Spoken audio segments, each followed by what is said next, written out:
Salutations everyone, and welcome to my recap and analysis for Smash 4 at EVO 2017.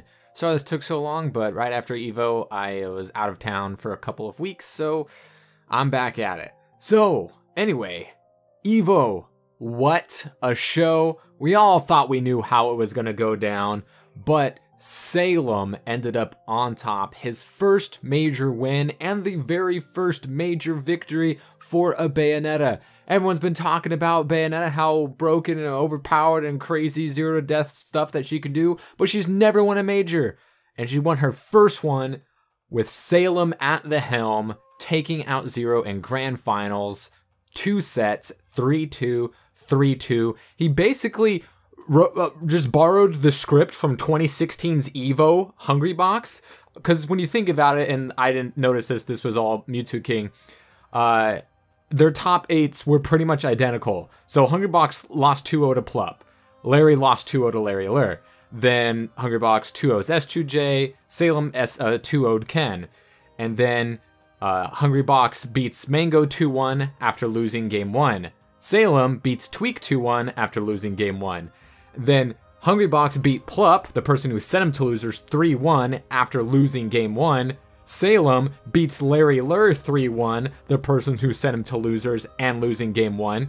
Hungrybox beat Armada, the #1 player in the world, 3-2, 3-2 with a crazy comeback. And Salem beat Xero, the #1 player in the world, with a 3-2, 3-2 crazy comeback to take the tournament. So Salem is your EVO 2017 champion, number 11 in the world, number 1 on the biggest stage. And of course, Xero taking second place after losing out to Kameme last year and not making a grand finals appearance. And then we have Larry Lur, the strong third place finish. The man had all the tools, all the opportunities, but he just couldn't make it to grand finals. In fourth place, we have Tweak, rocking the Cloud and the Donkey Kong a bit there as well. Tweak, a staple in top 8s for a while now, and for many months to come at the very least. And in fifth place, you have Ken making a big splash in an American tournament and making top 8 after not even cracking 32 last year at EVO, which I believe was his first American major. And then also in 5th place, we have Nairo with the Zero Suit and the Bowser. And then rounding out top 8, we have the Buzz and Void. So noticeably absent from top 8 and even top 16. There was no Mr. R, we all know was second place in 2015.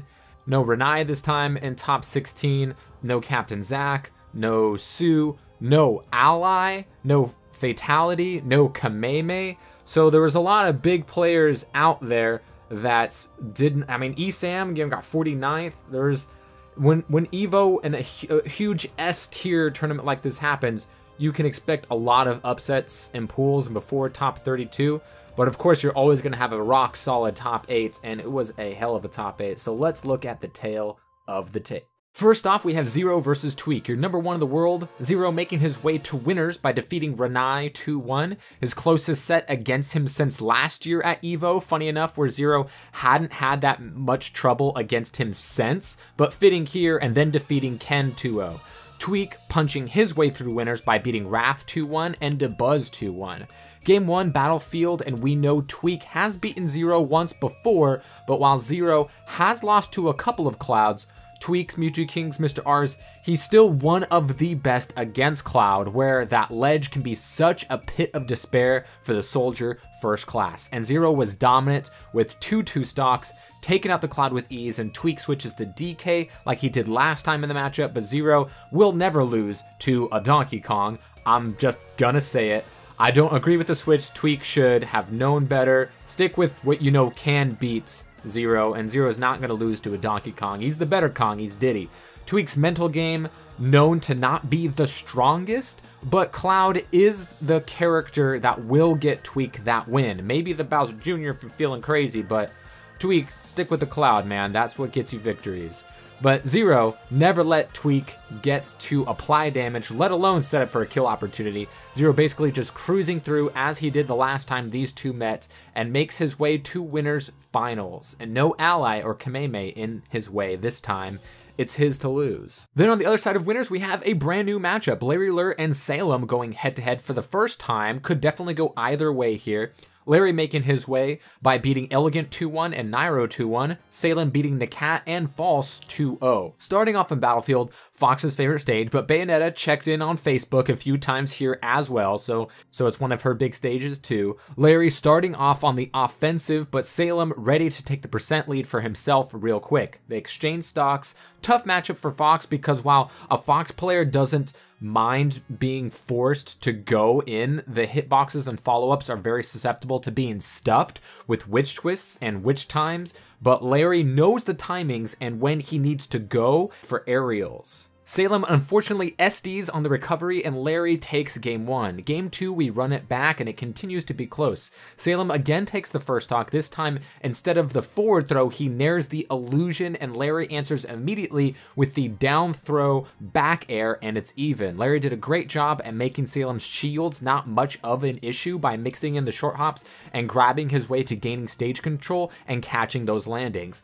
Larry catches Salem with the up smash and it's a 2-0 and Larry is faded once again to face Xero in winners finals.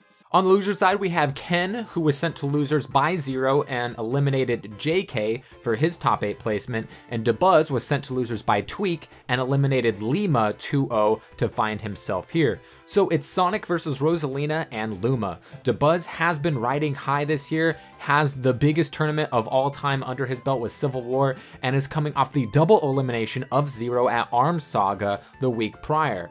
Dabuz gets off to a strong start, but then Ken shows his Luma Assassination membership card and takes him out of the equation and he brings it back. No Luma, no protection, and that's the name of the game as Ken gets the F smash on the normal getup for the game 1 win. Game 2 starts off with Ken continuing to make Luma a non-starter and take the lead, but Dabuz catches Ken without a jump off stage and back airs him 3 times to even things up on the stocks. Ken's Luma management spelled trouble for Dabuz once again, and then again and again. Dabuz looked like he was poised to make a comeback, closing the percent gap lead with the up air, getting ready to kill, but Ken gets it done with the 2-0 and moves on.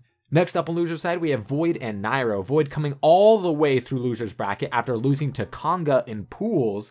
He survived by beating Cosmos, Edge, Wrath, Komorikiri, and False. Nairo was sent to losers by Larry Lur after 2-0ing Zenodo and eliminating Abadongo 2-1. Void did beat Nairo at Royal Flush, but Nairo has the wins at Greninja Saga and Momocon, so it's by no means a new matchup, nor is this a foregone conclusion. Best of 3, gonna have to make it count early. Game 1 FD, Void starting off cautious and safe, but kept things so low that Nairo never had the room to breathe and Nairo couldn't get a grab, and Void picked the right options up close, gets the needles to bouncing fish to take the first stock. Nairo answers right back with the up air to boost kick to even it up and ran the table from there. On the second stock, getting the grabs this time and the paralyzer and down smash at the ledge eventually finishing things off with the up tilt and the game 1 victory. Game 2, we running it back and Void goes even harder to start things off, looking to extend his combos further this time and gets the damage tacked on quicker, looking to take the first stock quickly and give him more room in the second stock, but he did not need it as he took more damage this time, but takes off the first stock of Nairo's with the fish, and Nairo looking to even it up before things get out of hand with another boost kick, this time grounded, but Voids shields it and punishes with a sweet spotted up smash and the 2 stock. Decisive game 3 and Nairo takes it to battlefield. Void continues the aggression and executes on the grab conversions and finding Nairo on the platform, but Nairo takes Void off the top with a boost kick at 60-something%. Kiss that lead goodbye, and Rage ZSS is too much for him as Nairo closes it out with the 2 stock and ends Void's long losers run here at EVO, looking to make up for his disappointing performance last year where he didn't even make top 8. Then in losers semis, we have Ken versus Salem. Smashville, game 1. Percent evenly spread between the two before Sonic shows Bayonetta the hand coming back to the stage, but Salem is able to avoid the extra credit and even things up. Salem had to really fight for those openings, knowing he isn't going to kill Sonic off of one conversion, tacking on a little percent after little percent to keep up with Ken, whom was getting the grabs and making Salem fight the uphill battle. Ken was getting often hit on his get up options, but did a great job at mixing it up. However, he kept finding himself there, and that percentage eventually added up throughout the game, and that started to wind down to the final minutes, and Salem had the percent lead and stage control. Ken may be thinking he should do something sooner rather than later, as met in the air with the Bayo up air, and Salem strikes with a game 1 win. Game 2, Town and City, and we go to Salem starting off strong with a big lead here. Salem gets a witch time, but once again, we see him drop any sort of punish on it as he charges way too long on the up smash, and Sonic drifts out of range and is able to get away cleanly.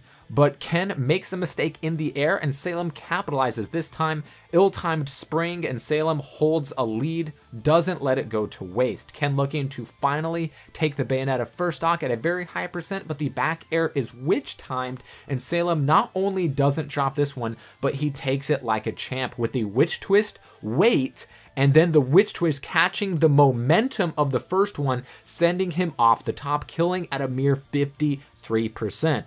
The 2 stock, the 2-0, Salem moves on, Ken is gone. Then here we have Tweek's Cloud versus Nairo's Bowser. Remember last time Nairo was down 2-0 and reversed 3-0 with the Bowser like a champ, getting 6 grabs for the win, but that just seems so long ago at this point. Long ago it may be, Tweek still might have some night terrors as Nairo takes the first stock in the very similar fashion.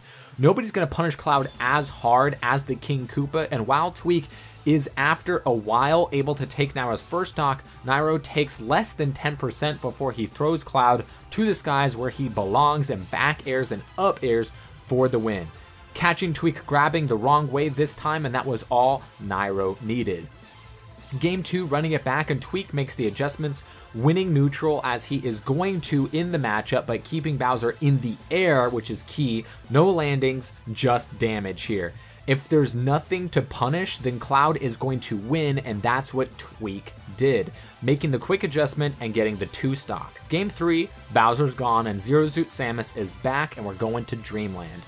Nairo with the quick SD right off without the pineapple assist even, the sugar cone of dreams, and that first stock is thrown away. But for some reason, Tweek is on the platform upon Nairo's respawn and gets boost kicked right off the top for his troubles.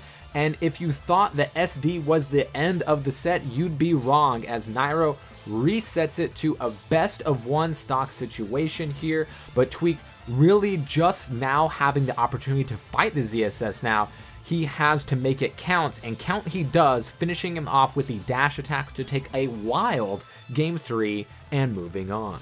So here we are in winners finals with those that are no longer in the tournament. Larry looks to be the only man in Zero's way to winning EVO here all the way through winners. Larry hasn't done it, as we know, in a long time, but he has done it more than anybody left in top 8. Game 1 Lilac Cruise, and Larry needs to make the home field work for him, and hopefully the tilt doesn't take him out this time. Lot of short hops coming from Larry, not only to mix up what Zero needs to look for, but baiting out Zero's approach. While Zero could get some stray hits out of that, there were no conversions coming after that, whilst Larry made every hit convert to more damage, getting those up tilts into back airs off the ledge or even right in center stage. More of that coming in Game 2, Larry getting Zero offstage for continual damage time and time again, really took Banana out of the equation in this game by using those platforms to retreat and making Zero kind of ditch the idea of Banana altogether for at least a little bit. Larry did a great job at mixing in which aerials he would go for and took it all the way to a 2-0 lead. Game 3, Xero is able to take the first stock with much thanks to finally being able to set up the ledge traps for the first time this set, and has some space to finally fight against Larry and his approaches. Larry went for it when he felt like he needed to. You're only going to have so many opportunities to possibly take Xero stock, so if you can take the set, you go for it, because if there's anybody that can reverse 3-0, it's the most clutch man in the game. Xero catching the illusions, forcing Firefoxes, and getting those grabs. Xero bringing a lot more banana into the game plan after game 2, and it paid dividends. Forcing Larry to approach to either punish the pull and immediately controlling neutral when he did get the pull. Monkey flips were no longer getting punished, and the illusions were instead the one getting hit hard, and that is a big swing in momentum. Game 5, we go back to where it started on Lilat. Instead of Larry being able to throw out so many hitboxes that Xero sort of had to pick his poison, Xero continued to go in and dictated how the exchanges started, getting the damage on Larry offstage as opposed to the other way around, and the banana decided the rest. Reverse 3-0 for Xero. You could almost see it coming. Then we have Salem versus Tweak, starting off here on Starterville, Battle of the DLCs. An oddly close first stock, nobody really holding advantage all the way to 140% range, and Salem strikes first blood with the dash attack?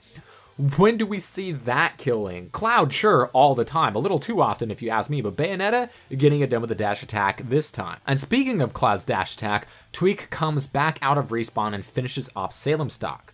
Game 2, Tweak is in control and down over 100%, Salem comes back, goes to his deck, believes in the heart of the cards, as he fares Cloud off stage, gets the air dodge and nairs Tweak's climb hazard right into the stage for the kill. I don't know what frame it was, either Tweak missed the tech or the climb hazard was in the early frames to where it cannot be teched no matter what, but either way, Salem steals game 2 away, killing Tweak at basically 0% while over 100 himself, but finding a way and survives for a game 3. Back to Smashville, and Salem tacks on 80 on Tweak before even getting hit himself. Tweak, known as a Bayo killer, and does so particularly at playing around the shield, but Salem's hurtbox movement, switching in the tilts and following up with nairs, was a big difference, but none bigger than the fair to fair, which killed at a mere 47%, and Salem takes it. So here we have a rematch in losers finals, Salem looking for revenge and Larry